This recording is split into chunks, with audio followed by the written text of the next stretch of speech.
ꯇꯦꯟꯈ꯭ꯔꯕ ꯃꯤꯀꯨꯞ ꯈꯔꯗ ꯅꯨꯄꯤ ꯑꯣꯏꯕꯒꯤ ꯄꯨꯟꯁꯤꯁꯤ ꯑꯁꯨꯛ ꯊꯨꯅ ꯍꯣꯡꯏ ꯍꯥꯏꯕ ꯋꯥꯔꯤꯗ ꯇꯥꯕꯗꯨ ꯅꯠꯇꯕ ꯉꯁꯤꯗꯤ ꯃꯁꯥꯗꯁꯨ ꯊꯣꯛꯂꯔꯤ꯫ ꯃꯌꯨꯝꯗ ꯊꯕꯛ ꯇꯧꯔꯕꯁꯨ ꯑꯗꯨꯛ ꯌꯥꯝꯅꯗꯤ ꯄꯥꯛꯅ ꯇꯧꯔꯛꯇꯕꯅ ꯃꯁꯥꯗꯨ ꯄꯣꯞ ꯇꯥꯔꯤ꯫ ꯃꯤꯀꯨꯞꯁꯤꯗ ꯃꯅꯝꯃꯕꯨꯁꯨ ꯅꯤꯡꯁꯤꯡꯂꯛꯏ꯫ ꯌꯨꯝ ꯑꯃꯗꯤ ꯏꯃꯥ ꯕꯕꯥ ꯍꯦꯟꯖꯥꯊꯣꯏꯕꯤ ꯈꯨꯗꯤꯡꯃꯛꯄꯨ ꯅꯤꯡꯁꯤꯡꯉꯤ꯫ ꯑꯗꯨꯕꯨ ꯅꯤꯡꯉꯣꯜ ꯃꯄꯣꯛꯅꯤ, ꯌꯨꯝꯗ ꯑꯃꯨꯛ ꯂꯩꯅꯤꯡꯂꯤ, ꯃꯈꯣꯏ ꯈꯨꯗꯤꯡꯕꯨ ꯅꯤꯡꯁꯤꯡꯂꯤ ꯍꯥꯏꯅ ꯍꯜꯂꯨꯕ ꯌꯥꯕ ꯅꯠꯇꯦ꯫ ꯃꯇꯝꯅ ꯄꯨꯔꯛꯄ ꯑꯍꯣꯡꯕ ꯏꯆꯦꯜꯁꯤꯗ ꯃꯥꯁꯨ ꯇꯥꯎꯊꯗꯨꯅ ꯆꯠꯄ ꯇꯥꯕꯅꯤ꯫ ꯋꯥꯏꯔꯝ ꯇꯥꯁꯤꯟꯕ ꯂꯣꯏꯔꯕ ꯇꯨꯡꯗ ꯄꯣꯠ ꯆꯩꯁꯤꯡꯗꯨ ꯃꯐꯝ ꯆꯥꯅ ꯆꯥꯅ ꯊꯝꯂꯝꯗꯨꯅ ꯀꯥꯗ ꯀꯥꯔꯛꯏ꯫ ꯃꯄꯨꯔꯣꯏꯕ ꯑꯣꯏꯔꯕꯁꯨ ꯃꯥ ꯅꯨꯄꯥꯗꯨꯕꯨ ꯏꯀꯣꯏ ꯀꯣꯏꯕ ꯑꯃꯗꯤ ꯐꯥꯎꯔꯤ꯫ ꯃꯥꯔꯁꯟꯁꯨ ꯐꯣꯟ ꯋꯥꯔꯤꯗꯨ ꯁꯥꯕ ꯂꯣꯏꯗꯨꯅ ꯊꯣꯡ ꯍꯥꯡꯗꯨꯅ ꯊꯣꯡꯂꯛꯏ꯫ ꯅꯨꯄꯤꯗꯨꯅ ꯊꯣꯡꯖꯤꯟꯄꯥꯟꯗ ꯂꯦꯞꯂꯝꯕꯗꯨꯗ ꯍꯥꯏꯐꯦꯠꯇꯤ ꯌꯦꯡꯂꯝꯃꯤ, ꯑꯗꯨꯕꯨ ꯋꯥ ꯉꯥꯡꯂꯝꯗ ꯃꯈꯥꯗ ꯀꯨꯝꯊꯈ꯭ꯔꯦ꯫ ꯂꯩꯁꯤ ꯍꯦꯟꯕꯤ ꯅꯨꯄꯥꯗꯨꯅ ꯊꯣꯛꯈ꯭ꯔꯦ ꯈꯪꯕꯒ ꯊꯣꯡꯗꯨ ꯈꯖꯤꯛ ꯉꯥꯁꯤꯜꯂꯝꯗꯨꯅ ꯕꯥꯠꯔꯨꯝꯗ ꯆꯪꯂꯛꯇꯨꯅ ꯏꯔꯨ ꯃꯥꯏꯊꯖꯊꯣꯛꯂꯤ꯫ ꯂꯣꯏꯔꯕꯗ ꯊꯣꯛꯂꯛꯇꯨꯅ ꯃꯁꯥꯒꯤ ꯇꯧꯒꯗꯕ ꯁ꯭ꯀꯤꯟ ꯀꯦꯌꯔ ꯔꯨꯇꯤꯟꯗꯨ ꯇꯧꯔꯕ ꯇꯨꯡꯗ ꯆꯟꯗꯣꯟ ꯑꯃ ꯊꯤꯟꯖꯤꯜꯂꯤ ꯇꯦꯟꯇꯛꯅ꯫ ꯂꯣꯏꯔꯕꯗ ꯃꯥꯔꯁ ꯀꯦꯟ ꯗꯤꯂꯤꯁꯤꯌꯁ ꯁꯤꯌꯔ ꯂꯤꯞ ꯒ꯭ꯂꯣꯁ ꯅ꯭ꯌꯨꯠ ꯀꯂꯔꯗꯨꯃ ꯁꯪꯖꯤꯜꯂꯤ꯫ ꯃꯁꯝꯗꯨꯁꯨ ꯃꯃꯥꯡꯉꯩꯒꯨꯝ ꯆꯣꯏꯅ ꯊꯥꯗꯣꯛꯂꯨꯗ꯭ꯔꯦ꯫ ꯁꯤꯠ ꯅꯥꯟꯅ ꯍꯥꯠꯇꯨꯅ ꯁꯝꯕꯨꯜ ꯑꯣꯏꯅ ꯁꯝꯂꯥꯡ ꯃꯔꯨ ꯑꯃ ꯇꯥꯍꯟꯗ ꯃꯁꯥ ꯅꯥꯟꯅ ꯄꯨꯟꯁꯤꯜꯂꯤ꯫ ꯂꯣꯏꯔꯕꯗ ꯂꯥꯏꯗꯨꯛ ꯊꯥꯎꯃꯩ ꯊꯥꯟꯅꯕ ꯆꯟꯗꯣꯜ ꯃꯆꯨꯒꯤ ꯐꯤ ꯐꯅꯦꯛꯇꯨꯃ ꯁꯦꯠꯆꯤꯜꯂꯤ꯫ ꯈꯨꯗꯤꯡꯃꯛꯇ ꯂꯣꯏꯔꯒ ꯃꯤꯡꯁꯦꯜ ꯃꯥꯡꯗ ꯂꯦꯞꯇꯨꯅ ꯉꯩꯍꯥꯛꯇꯤ ꯃꯁꯥꯅ ꯃꯁꯥꯒꯤ ꯑꯍꯣꯡꯕ ꯁꯛꯇꯝꯗꯨ ꯃꯨꯟꯅ ꯌꯦꯡꯉꯤ꯫ ꯑꯗꯨꯕꯨ ꯀꯨꯏꯅꯗꯤ ꯃꯇꯝ ꯂꯧꯗꯦ ꯃꯥꯁꯨ ꯑꯗꯨꯃꯛ ꯊꯣꯡ ꯍꯥꯡꯗꯨꯅ ꯀꯨꯝꯊꯔꯛꯏ, ꯇꯥꯏꯕꯪ ꯁꯦꯝꯕꯤꯕ ꯃꯄꯨ ꯃꯥꯕꯨ ꯈꯨꯔꯨꯝꯖꯅꯕꯅꯦ ꯍꯥꯏꯗꯨꯅ꯫ ꯑꯍꯥꯟꯕꯗ ꯏꯃꯥ ꯂꯩꯃꯔꯦꯜ ꯁꯤꯗꯕꯤ ꯑꯃꯗꯤ ꯏꯄꯥ ꯏꯕꯨꯡꯉꯣ ꯂꯥꯏꯅꯤꯡꯊꯧ ꯖꯇ꯭ꯔꯥ ꯏꯄꯥ ꯃꯈꯣꯏꯅ ꯂꯩꯔꯤꯕ ꯀꯥ ꯑꯗꯨꯗ ꯋꯥꯏꯗꯨꯁꯨ ꯅꯤꯡꯊꯤꯅ ꯄꯥꯛꯅ ꯆꯥꯎꯅ ꯇꯩꯗꯨꯅ ꯃꯩꯕꯤ ꯃꯩꯔꯥ ꯂꯥꯡꯅꯕ ꯊꯧꯔꯥꯡ ꯇꯧꯏ꯫ ꯃꯕꯨꯛꯅꯤꯡꯗꯣ ꯃꯋꯣꯟ ꯃꯋꯣꯟ ꯈꯜꯂꯤ ꯉꯁꯤꯗꯤ, ꯑꯗꯨꯕꯨ ꯈꯨꯗꯤꯡꯃꯛꯇꯣ ꯐꯥꯖꯤꯟ ꯊꯦꯡꯈ꯭ꯔꯅꯤ ꯃꯇꯥꯒꯨꯝ ꯃꯕꯨꯛꯅꯤꯡ ꯆꯪꯅ ꯇꯧꯔꯤꯕ ꯊꯕꯛꯇꯣ ꯌꯦꯡꯁꯤꯟꯅꯕ ꯍꯣꯠꯅꯩ꯫ ꯏꯃꯥ ꯂꯩꯃꯔꯦꯜ ꯁꯤꯗꯕꯤꯗꯒꯤ ꯍꯧꯔꯒ ꯖꯇ꯭ꯔꯥ ꯐꯥꯎꯕ ꯙꯨꯞ ꯀꯦꯟꯗꯜ ꯍꯥꯟꯅ ꯀꯠꯂꯕ ꯇꯨꯡꯗ ꯈꯨꯔꯨꯝꯕ ꯍꯧꯖꯩ꯫ ꯃꯈꯨꯠ ꯑꯅꯤ ꯌꯥꯗꯨꯅ ꯈꯣꯏꯗꯧ ꯃꯄꯥꯗ ꯊꯝꯂꯒ ꯃꯃꯤꯠ ꯑꯅꯤ ꯎꯏꯁꯤꯟꯖ ꯊꯃꯣꯏ ꯁꯦꯡꯅ, ꯏꯃꯥ, ꯅꯁꯨ ꯑꯣꯏꯕꯤ ꯑꯩꯍꯥꯛꯇꯤ ꯑꯍꯥꯟꯕ ꯑꯣꯏꯅ ꯌꯨꯝꯁꯤꯗ ꯏꯃꯥ ꯅꯪꯒꯤ ꯃꯩꯕꯤ ꯃꯩꯔꯥ ꯂꯥꯡꯕ ꯐꯪꯖꯕꯅꯤ꯫ ꯁꯣꯏꯈꯤ ꯂꯥꯟꯈꯤꯕ ꯌꯥꯎꯔꯕꯁꯨ ꯑꯄꯪꯕ ꯅꯁꯨꯅꯤ ꯈꯟꯅ ꯉꯥꯛꯄꯤꯔꯝꯃꯨ꯫ ꯑꯁꯨꯝꯅ ꯅꯨꯃꯤꯠ ꯈꯨꯗꯤꯡ ꯏꯃꯥ ꯏꯄꯥꯒꯤ ꯑꯃꯗꯤ ꯌꯨꯝꯁꯤꯗ ꯂꯩꯔꯤꯕ ꯏꯀꯨ ꯏꯅꯦꯝ ꯏꯄꯨꯔꯣꯏꯕ ꯃꯈꯣꯏ ꯈꯨꯗꯤꯡꯃꯛꯀꯤ ꯁꯦꯕꯥ ꯃꯇꯣꯂꯣꯝꯅ ꯇꯧꯕ ꯉꯝꯕ ꯑꯐꯕ ꯌꯨꯝ ꯑꯃꯒꯤ ꯌꯨꯝꯕꯨꯔꯦꯝꯕꯤ ꯑꯣꯏꯕ ꯉꯝꯖꯒꯦ꯫ ꯏꯃꯥ, ꯅꯪꯅ ꯂꯝꯖꯤꯡ ꯂꯝꯇꯥꯛꯄꯤꯌꯨꯀꯣ꯫ ꯑꯌꯨꯛ ꯉꯟꯅ ꯄꯣꯟꯊꯥꯕꯤꯌꯨ, ꯅꯨꯃꯤꯗꯥꯡ ꯉꯟꯅ ꯀꯣꯟꯁꯤꯟꯕꯤꯌꯨ꯫ ꯌꯨꯝꯁꯤꯒꯤ ꯃꯤꯑꯣꯏꯁꯤꯡꯗ ꯑꯅꯥ ꯑꯌꯦꯛ, ꯑꯋꯥ ꯑꯅꯥ, ꯈꯨꯜꯂꯧ ꯄꯜꯂꯧꯕ ꯍꯥꯏꯕꯗꯣ ꯂꯩꯍꯟꯕꯤꯒꯅꯨ꯫ ꯂꯥꯞꯅ ꯂꯩꯔꯦ, ꯂꯥꯞꯅ ꯀꯣꯟꯁꯤꯟꯕꯤꯌꯨ,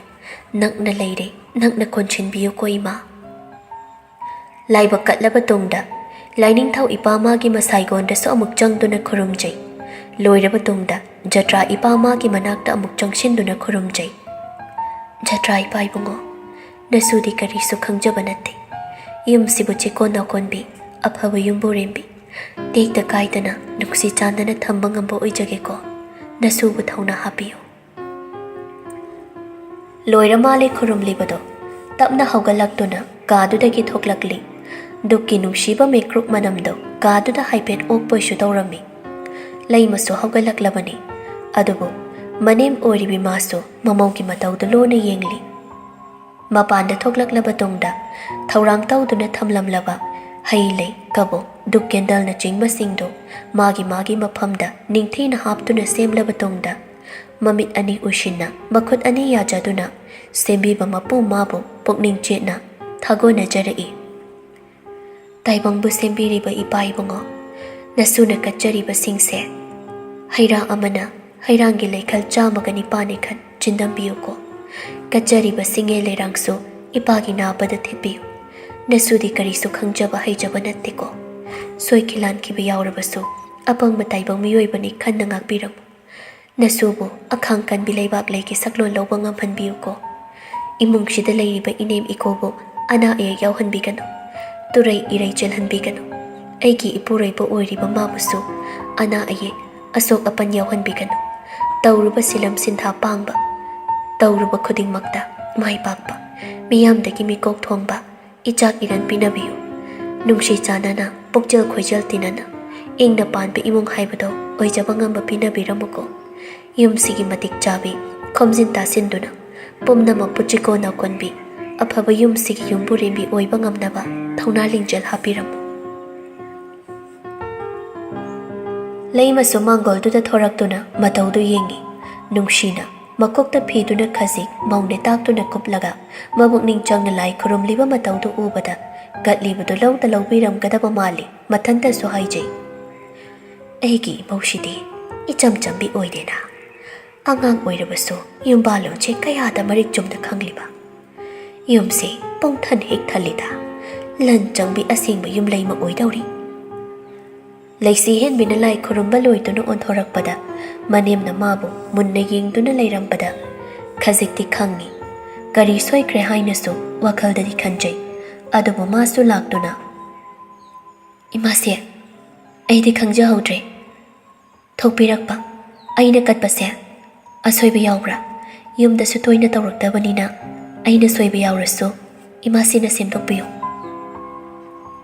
लैमा नुंगसीना ममौदा येंगलगा नोकफेतौना हाइरई नंगना कल्लिसि चुम्मी इमौ नुबि हेना मवोंग ताई अदै खंगदा हैतबा याउरसुने इमासिना हैनबा ताकदौरिबनी लैसी हेनबिसु नोकफेतौदुना इमासे अै ब्रेकफास्ट सेमजरअगे तौरुरो इमासुने नचनुपी हौदोक्लगा इमौगी मतेंग पांगबा चंगलके यारनी इमा अै सुम तौरगे इसनसु ngarang yang waramgani ngaiहक तुमजकिसनो यादे इमुंगी थौदोक वाथोक थोअदिने सि ngaktani ngaiहक लैरदि ngarang लुहोंबा याहोदबगी मी मयाम अमसु लाकदौरिबनी लैसाबी मचासिंगसु लाकपुदि लाकनरनी नुंगदेल वाइरमसु नोय युंगी मीसिंग लाक्तोइदुनी अदुना होरेन पोथारसुने थबैं खांगसि लोइरगा पोथाजरनी अदुगने बेमा नोयगी युंगी मीदो कयाम लाकदोइनो ननंग खरा हंगो कोइ बेमा होइमा नफीदो हाना होंदो उरो लैसी हेनबिसु होय हाइरमदुना इमुंग चंगलकलगा मोइगी कारोम तमना काखलई थोंग हांगदुना चंगलकपदा मपुरोइबसु फमुंगदा फमदुना लैरमी मार्शन मोंग हादना लैसीनबे इचे फोन तौरमबने होय अमो अै थबक लोइरगा कोना तपना तौरगे नुपादो अतोपा मखा ताबा वा हाइरक्ते नुपीदुसु क्लोजेट रूमदा चंगलक्तुना मफी होंदोई ग्रीन मचूदा खरे समतक तौबा मचूगी शूट अमा सेटली मसादो इहै हैनबदी ओइदे अदुबु कैदि उपाय लैरी निंगथीना अयुक nganta फोन तौरकपगी मरमसु मा खंगी ममौ हेंजा थोइबिदो करिसु साउथ उ यादना निंगाई तौरमलनी खंजिलुबदा मपीदु नौरके तौवी अदुबु यामना वाना खंजिनदुना मखादा कुमथरकलगा किचन चंगलई अदुमना अहानबा चंगबा ओइबना कंफर्टेबल ओइबदी वाटले ngaranggi punchido punghong hongli ngasidi नुपादो का हाना खंगना चानादुना नुंगसिनादुना युमसिदा लाक्लमलबदी असिगुम्बा नुंगाइतबा सिंगसि खरदा ओइरसु हंथारंबा याबनी अदुबु करीदि उपाय लैरी ग्यास दो थादुना इसिंगदो हाना थांगतली अमुकसु मचिनदा सोली व्हाइट कॉफी लोइना थंगनबा चाला कई कई थंगनरि चानो अदुम कमन ओइना सि लोनचिलसिदाने अइबो अस यामुंग इमासिना अमो अतोपा थंगनरमदि कमाइ तौने हंगबसु इकाइजै लैमसु मचानुपीगी कादा चंगलई थोंगदुदा हांगो हाइना हाइनबदा मतम खरदि लौख्रे इचाथोइबिया नंगबु खरा ngana हौगत खोकतन ननमना तौरिसि खिता मतेंग पांगसिनबा याद्रामि नंगबो सिन्थादो यामना तन्ना खुमलई इमा अैना हेना हौगतनिंगेबा लुहोंबगी थबक मयामदुदा इसासे थिनोपना याद्रे ngarangsu ahingdu thingna tumbadुदा मेकअप थोक्तबैने होइसे फरे अमबु ओइरे हौगलो नमाइ नमितकदो ताथोक्तना नसाना उशिंगदो ओगा थोगलो इमा अै ngaktak dumjakhige aduga hौगलगेबा याम वाये इचादिने मरम मोकबनी नंग तुम्बु तुंगी पोबो पोथागे हाइरसुने होरेनो खरा ngana हेक पोथारो युमगी थौदोक वाथोक थोकपा मिरो लैजदबा हाइबसिदी खरा वाबा महौसानी नंग अखोइना तौदना कना लागा अतताय ओइना तौबिनी नना मसुने वारमगनी Punna haraw-haraw tawminaru law. Mina sunungsinaba. Ngayhak layradiniya. Ngarangi luhong balak na hawdabasingsu loyna lakshinarani. Luhong nunganbagi nanamagi mapamgi luhong nungan balakbagi chana thaknabasu silanggadoin. Hawkalo. Laymana tawduna sinthagi kangan kay kada hawgatli. Pamungdo suningthina loisinbi. Machabu tathi chayduna nongmata loinadi. Ningthina themnawduna mana hairiba wadu lawhanbani. Macha animaksu loina phai. Mama mapana haiba wada nongmata ngammoy tale haiduna sikhang khangde. Sinthasu hawgatuna bathroom changkhre. Laymasu machagi kadagi thoglai. Laisi henbisu coffee cup to tray da haptuna puthorei. Imase Haima Imaudi lon baloiraga layramedana. Thakpiradoiro. Kadaino. Ani pai hauragi ima. Nang pabungdo haudi hawatkrabani. Ai piragi nang yamungido piroro. Hoi masi. Laisi henbisu Kaf ani maniamda piramduna moigi kada mapuroibaki saruk piruna bakari. Ngasiliba thongdo hangge tawbaga sanari pawari dutari. Jon aise pharasu phatrabasu pakhang natri. Nangna wakal sagatuna ibani gi panthumgi manglan chagat parudo. Oithokpa yaroidaba maridugidamak khallubagi kanabasu leite. Aidi hawkraba punchigi mallaba kanadraba thawdoksing ningsingduna lakkadoriba punchida khongda yuba tingkhang ohenba pamde. Phondagi miyoiduna karibo hairakpa ngayhak amuk chap lepki. Laisi henbisu gyan tadraba warido makha tana hotnari. Loikrabasingdo hanjin puthoklaga aigi anauba yamban punchishida ayet papina hotnarakano. Nang hanade adu khalaudabro. Jon mipan tangduna kanagumba amada isha thamlaga nasana nasabu mamal leitabigom mipum khuding uhanbado aingondari tawkano. Kai khiba thamoi shamjinba yadabani. Karigumba Nampu hapuda samjilabasu mayi kharadi choidana chatkani. Aina harise nangni hena gyan tafam thokpani. Ai wayam na ngangnaba shingado. Amuk sutai nupaduna haiba wahaido makhatana. Ai dinangomna mama leitama misak amadi oi pamde. Miyoibane hingnaribase ijatani. Mi amane ijat yaudraba ikaiba khanglaktraba madugi mido hingbagi mahau phangba watlaba mini. Samna hairaga kanadraba nupa khuding chiro langthakpi. Nangumbaga matam khara loinarami khanbada phau isane isase asuki matik ithanta hangoiba phawi shidagi hena makhata bawa aina ngoda haiba pamde khangde karino wari tarabasu khangba ngamde nakna loina tinarama misak amani haiba khara makhai wari tudagi laushin mangamlabasu mamai makok ama samnadre thongdo makhunna induna hangdoklaga nupa magi nakda changlai yambo coffee leijari Marshan nupi mangonda haiphet yenglai. Thakpagidi thai coffee thaktabadi natte. Adubu ayukti nupasi sangom oina thakpani. Adubu nupi manadi karamna khangani. Hana ningthina wari sanaduna apam da kai hena hangnakibasu leite. Marshan thakningbadi phaude. Adubu ngarang talakpi nupi mana nungai kiroi khanduna lauraga sip ama chingi. Nupi du sungai hak leptuna lei. Marshan coffee do sip ama chinglaba tungda nupi du da haiphet yenglaga. Luhong nunganbagi yunggi mi kayam lakani daw chawrakpa ma hangdo aduga nanggi tawningba pamba chanabadusu aingonda hairo. Laisi henbi itap tapna khomlai. Mi budi kunthradagi kaisu yam heloida. Adu phawba sudaba yai. Chanabagidi imasi ga yambunga nashina phare haibada adum yari. Marshan chu coffee du thakpa loiraba tungda hawgatuna kaptu nupi du da piraga. Phare aina khangna phanaba silage. Wahai sikhakni hairamba ahenba wahai hairamda kadudagi thokre. Laisi henbi ngayhakni ningjing mangjing nei. Adubu ayuk khuding henja thoibido manakta leiduna sanaba amadi mana pija pithak tawbiba maramna mamawbu ningsinglakpada phonda tawshira ngayhak phat haina khalli. Adubu leiriba singduna amuk kari khankhiba haina su khalli. Wakhal singdo khallingai bedroom da thamlama magi phone do khinglai. Laisi henbi pairamba tredo table do da thamlamduna bedroom room da taping lai. Ahan baring do madi tatkre hanjinna amuk shu tawri. Laisi henbi su sangshinduna kanano haina yengi. Oirami mamangai ki chana chabi matado awanu ngai kayada saruk yaminarakpi magi da makhanbada adu wajabido. Chiraba tanja kayada amana amagidamak lepnakhibani adubu punchigi asukluba nupi oibigi anauba punchigi khongdangsidadi maruptuda taklamdre paudi taramlani khangi mabuk ningdi thoini hena nungsirakle ngasaidagi phana kannade khangjinaba laknarambani adubu sinthakre pirang marik kharadi thingbangam hauda lamhenbi onduna handakshu tatkre ahum laksu batawrak padudadi tapna paikhatli thohenbi kaptuna laishenbe kaino nang tawrisha asukoina luna tinaraga nangna ingoda asu yam lapthokpa mata uliba ai bai tho ise kaigino nangna taba aigi atopa nangna ba marup kana leige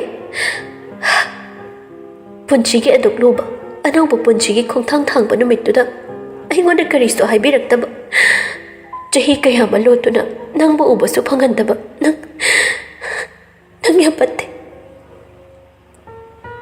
Laishi henbina atopa wahai banangdringai hik kablakle thohenbido Laisi henbisu mata oibi magi tong induna kablai khangde kari thodokdagi chanabi mata anina asi yawna lapnakhibano Laisi henbi mamanabidu tapna themjinbirai thohenbe kapkanuse nanga domai tawraga aishida leifam khangde nang khangna ti ai atopata sukanamta haidre adum piktakna hathu loishinkre mafam marang amasu khanghaudre ngarangi thodoktuna loibasu nate atai me amama leirse ai soiriba kapanu to ai gi call sunang ni supai pairakte aina message thaba suhan hande yengsu yengde kaino banang khalise trip loibadagi nang yam sathi ne sense tokre aina kaya soiba tawkhiba ki siyaw nang na ingon dagi lapthoino ai pakhumse nangi na chindagi yam taninge nang wakhal pangkhan khanjila mali thoyenbe ai kaisu hongdi nangi haniki marup leishi henbido haujik su lengdana adam oiri handaki sidi ai ta singna gyammen amata su ta haudre nang kaisu soide ai nongonda waroba sauningba pendaba su amata laite nang henjina khalaga nasa wahan kano kapkanuse adui saruk loishilo aduga ikhoida chalaga ima hoi ina mo hoiga punna aigi nakta lao aishu nang udaba yam kuiri uningi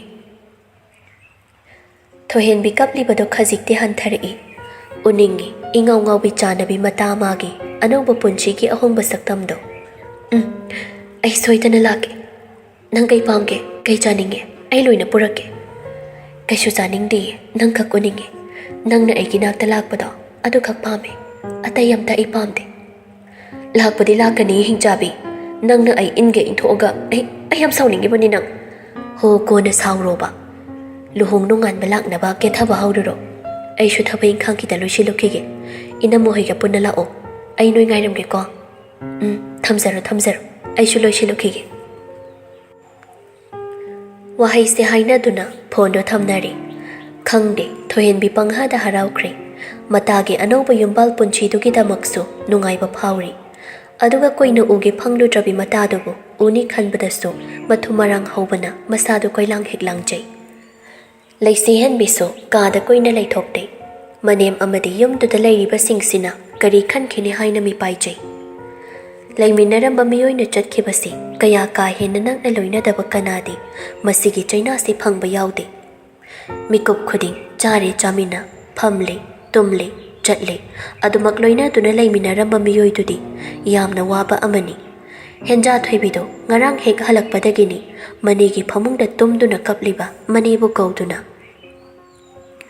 ningthisu machabu themnaba phanakanadi honajabani adubu angang do o kauba mayadabana upaya malaitre machanupida phone tawbadasu nupa do pairaktuna karakpaga tawhalake hairakpaduna jatkida ngairiba machanupituda anam kanduna hanjin tawshin basu ngamludre aduna machabu tapna pamkhatli